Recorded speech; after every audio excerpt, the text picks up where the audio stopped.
Right, you have to excuse the shakiness of the camera because I'm just holding on to my camera and the dog is trying to chew my slippers whilst I'm wearing them.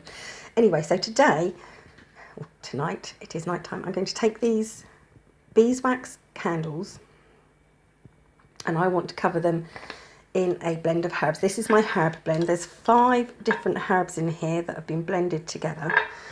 I think there's rosemary, allspice, dragon's blood, calendula, basil. I'm also going to use some frankincense oil, and this is really simple. And I've got to try and do this one-handed now. So you put the oil in your hand, just a bit, see, just a bit, and then you rub it into the candle. Now, if I was doing this properly and the way people say you should do it from the top to the middle and then the bottom to the middle. I'm not a Wiccan. So there you can see the candle is now covered in oil. Let's go across to my rather messy kitchen at the moment. Right, on here I have got a metal baking tray turned upside down, some greaseproof paper, or you can use baking paper, anything like that. Baking paper is good because you can actually see the wax, and I've put a small sprinkling of the herbs on here. And underneath here you can use candles. Mine is on the cooker ring, and all I'm doing, the cooker ring is on very low, it's on half, so it's 3 out of 6, and I am just melting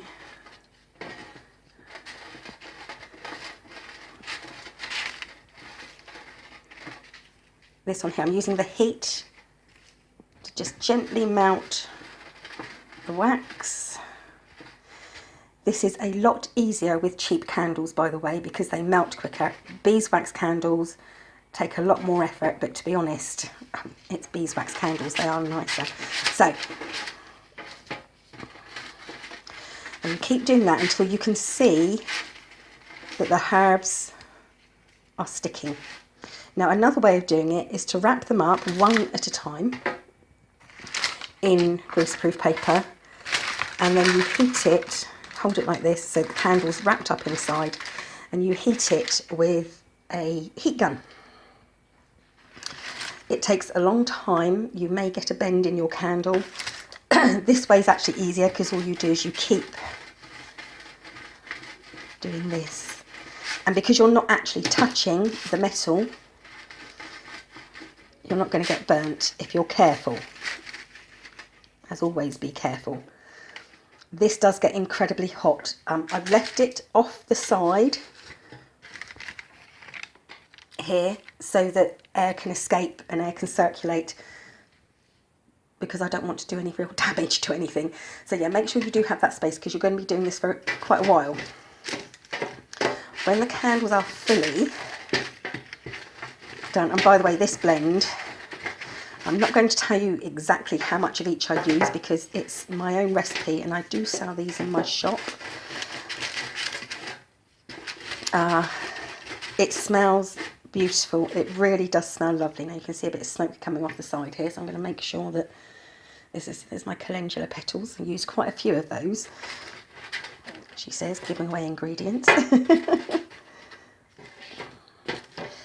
And then when it's done, you use the oil, by the way, to anoint them, partly because it gives you that extra level of protection or whatever you're going to use, but also it helps the first layer of that herb mix to stick. When you do this, you have to be careful not to use herbs that are going to explode, so no nuts and seeds, because they might sort of explode as you use them. And you have to be careful not to have the heat on too high, because 1, you don't want to burn yourself, 2, you don't want to damage the cooker, and 3, you don't want these to melt into a puddle of wax. So you can see there's just a little bit of wax you can see there where it's beginning to melt the wax. So now I know that this is working.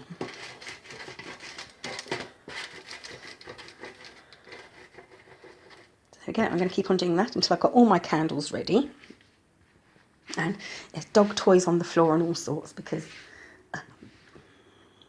dog's having a blast. Like, hello, Barkley. Are you happy, Mummy? So, and then I put them in these.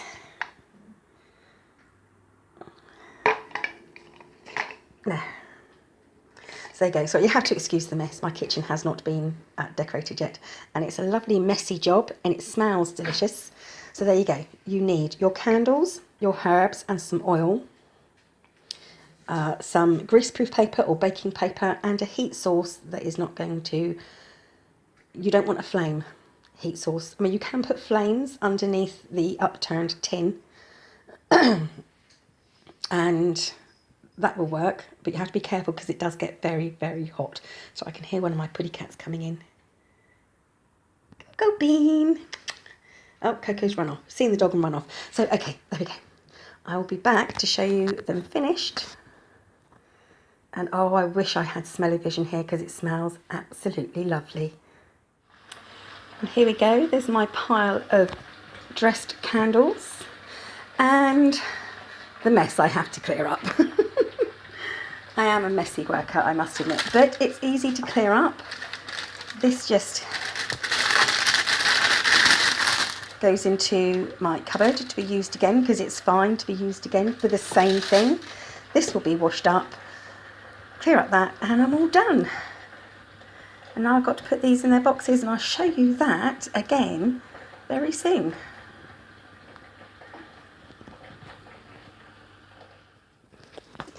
So here they are, all the candles. I just used greaseproof paper and I've made a cone, folded up the end and put them in here, into these. There's 7 in each one and candles left over have just been wrapped up here and put in my candle box. So there we go, dressed candles. All done and ready to sell. And I hope you try and make some too. Barkley, stop trying to chew my slippers whilst I'm wearing them. Thanks for watching, witchy people. Bye for now.